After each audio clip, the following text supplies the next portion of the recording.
তোমরা যারা ক্যালকাটা ইউনিভার্সিটির আন্ডারে সেমিস্টার 6-এর ছাত্রছাত্রী আছো এবং তোমাদের রাষ্ট্রবিজ্ঞান পাস কোর্সে ডিএসসি B2 পেপার আছে, অর্থাৎ হিউম্যান রাইটের ওপরে পেপারটা আছে, তোমাদের জন্য আজকে ক্লাসটা খুবই গুরুত্বপূর্ণ। আজকে ক্লাসে তোমাদের 100% কমনযোগ্য লাস্ট মিনিট সাজেশন নিয়ে আলোচনা করব এবং তোমরা শেষ মুহূর্তে এই পেপারটা কিভাবে তৈরি করবে সেই বিষয়টা নিয়েও আলোচনা করব।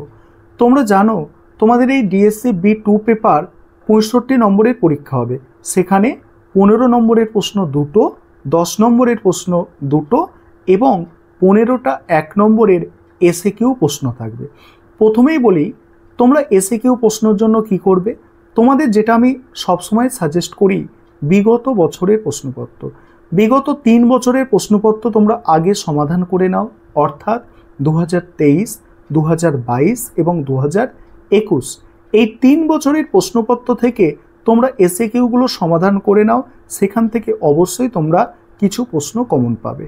এছাড়া তোমরা বাকি সিলেবাসের অন্যান্য গুরুত্বপূর্ণ প্রশ্ন দেখতে পারো, তবে প্রত্যেককে বলবো তোমরা আগে প্রিভিয়াস ইয়ার্স থেকে ছোট প্রশ্নগুলো কিন্তু সমাধান করে নাও।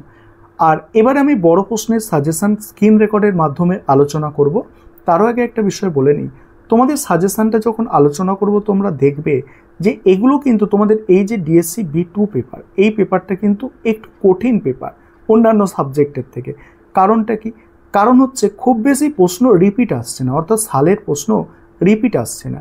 কিভাবে তোমরা করলে, কি করলে তোমরা বেশি কমন পাবে, একদম মানে কি সায়েন্টিফিক পদ্ধতিতে সাজেশনটা তৈরি করা হয়েছে। তোমরা দেখো, তোমরা যারা নতুন দেখছো তোমরা দেখলেই বুঝতে পারবে যে কিভাবে আমি সাজেশনটা তোমাদের জন্য তৈরি করেছি। চলো আমি সাজেশনটা আলোচনা করছি স্ক্রিন রেকর্ডের মাধ্যমে, তোমরা দেখে নাও। এবারে তোমরা সম্পূর্ণ সাজেশনটা দেখে নাও। তোমাদের ডিএসসি B2 পেপার যেটা আছে, পেপারটার নাম হিউম্যান রাইট। আর 15 নম্বরের জন্য এখানে যে প্রশ্নগুলো তৈরি করবে দেখো, প্রথমেই তোমাদের বলবো 2023 সালের প্রশ্ন তোমাদের জন্য মোস্ট ইম্পর্টেন্ট, কারণ তোমরা 2025-এ পরীক্ষা দিচ্ছ, তাই 2023 তোমাদের জন্য মোস্ট ইম্পর্টেন্ট। 2023 সালের দুটো প্রশ্ন তোমাদের অতি অবশ্যই করতে হবে। এই দুটো প্রশ্ন কি? ভিয়েনা ঘোষণার উদ্দেশ্য কী ছিল? ভিয়েনা ঘোষণার কর্মপন্থার কর্মসূচি আলোচনা করো।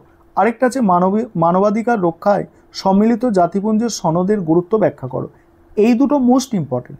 এছাড়াও তোমাদের আমি সাজেস্ট করব এই 3টে প্রশ্ন অতি অবশ্যই দেখে যাও, কারণ এই পেপারটা নিয়ে কোনো রিস্ক নেওয়া কিন্তু ঠিক নয়। কারণ তোমরা দেখছো এখানে একটা প্রশ্ন যে রিপিট এসেছে, সালের প্রশ্ন যে রিপিট এসেছে, সেটা 21-এর প্রশ্ন 24-এ রিপিট এসেছে।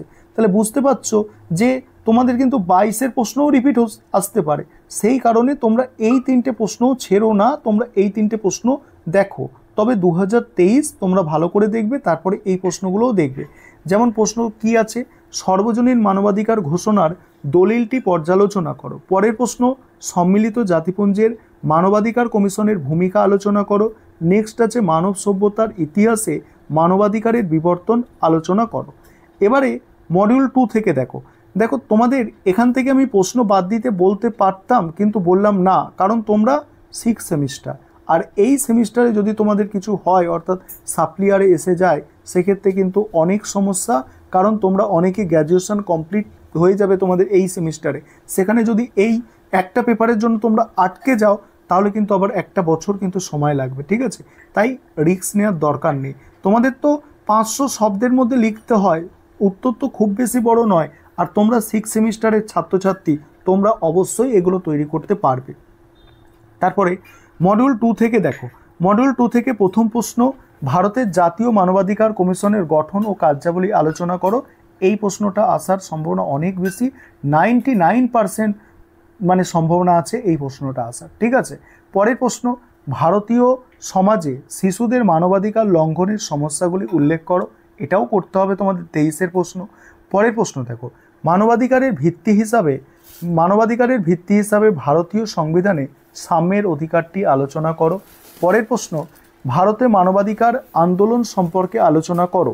পরের প্রশ্ন আছে, জাতীয় মানবাধিকার কমিশনের কার্যাবলী ও ভূমিকা আলোচনা করো। এখানে আছে দেখো, জাতীয় মানবাধিকার কমিশনের গঠন ও কার্যাবলী। এই প্রশ্নটা কিন্তু সেম প্রশ্ন, এই প্রশ্নটা কিন্তু করার দরকার নেই, কারণ প্রথমের যে প্রশ্নটা আছে ওটা করলেই তোমাদের হয়ে যাবে। ঠিক আছে, তারপরে দেখো, তারপরে আছে ভারতের মানবাধিকার সম্পর্কিত সমস্যাগুলি চিহ্নিত করো এবং তার প্রতিকার আলোচনা করো।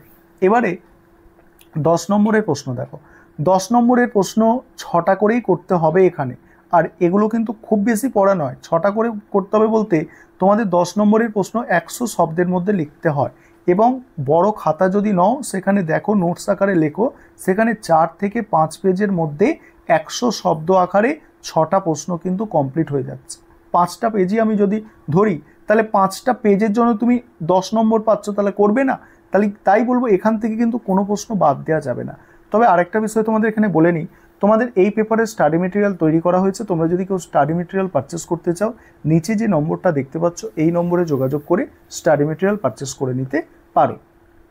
দেখো, মানবাধিকারের ক্রমবিকাশ আলোচনা করো। পরের প্রশ্ন, জাতিপুঞ্জে মানবাধিকার কমিশনের ভূমিকা ব্যাখ্যা করো। নেক্সট, মানবাধিকারের ধারণাটি উৎস বিশ্লেষণ করো। নেক্সট, মানবাধিকার সুরক্ষায় সম্মিলিত জাতিপুঞ্জের ব্যর্থতা।